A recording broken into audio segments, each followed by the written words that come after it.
बिस्मिल्लाहिर्रहमानिर्रहीम। अस्सलाम वालेकुम। क्या हाल है तमाम देखने वालों के? सब अपने घरों में खुश रहें, आबाद रहें, आमीन सुम्मा आमीन। आज हम अफ्तारी के लिए एक शरबत बना रहे हैं, जिसके लिए मैंने 1 कप पानी उबालने के लिए रखा हुआ है। पहले हम जेली तैयार करेंगे, बाकी की चीज़ें मैं आपको बाद में बताऊंगी। सबसे पहले हम 1 कप पानी जो उबाला हुआ है इसको किसी बर्तन में डालें और रेड कलर की जेली होती है वो पूरा 1 पैकेट इसमें जाएगा।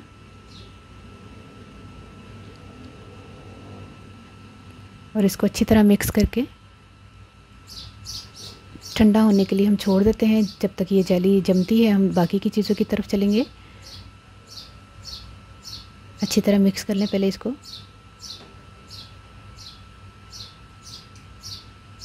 अच्छा, इसको हम अब छोड़ देते हैं। अब चलते हैं। दूध जो है मैंने 1 कप लिया है, इसमें तकरीबन मैंने टेस्ट के हिसाब से चीनी डाली है। चीनी आप कम या ज़्यादा कर सकते हैं। हम लोग ज़रा कम चीनी लेते हैं इसलिए मैंने थोड़ी कम डाली है। और 1 चाय का चम्मच हमने मैंगो कस्टर्ड पाउडर 1 टीस्पून, इससे ज़्यादा नहीं लीजिएगा। तो वो थोड़े से दूध में घोल के मैंने इसमें डाला है और इसको पका लिया है। इसको किसी बर्तन में डाल के इसको ठंडा होने के लिए छोड़ देते हैं।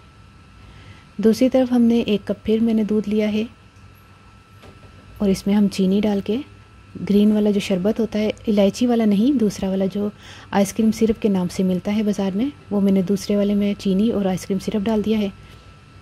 जेली तैयार हो गई है और इसको हमने दोनों जो मैंने तैयार किए हैं शरबत उसमें ये डाल दें जेली। चाहे तो आप किसी और कलर मतलब ले लें फ्लेवर की जेली। ये मैंने तुखमलंगा जो है वो भिगो के रखा हुआ था, ये भी इसमें शामिल कर दें। ठंडा ठार शरबत तैयार अफ्तारी के लिए बन रहा है। आप भी इसको ज़रूर बनाइएगा, 2 अलग अलग फ्लेवर के मज़ेदार जायके के साथ। ये देखिए मैंने थोड़ी सी बर्फ़ डाली है गिलास में। अब ये जो तैयार मैंने किया हुआ शरबत था, जो कस्टर्ड शरबत है, वो मैंने इसमें डाला 1 गिलास में और ऊपर से थोड़ा सा बादाम पिस्ता गार्निश करते हैं।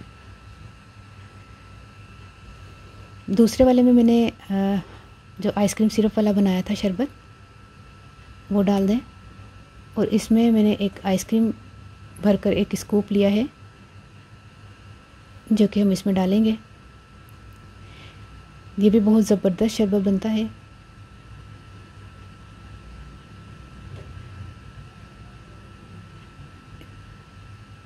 इस पर भी बादाम पिस्ता हमने डाल दिया। ये देखिए दोनों शरबत हमने बना लिए हैं।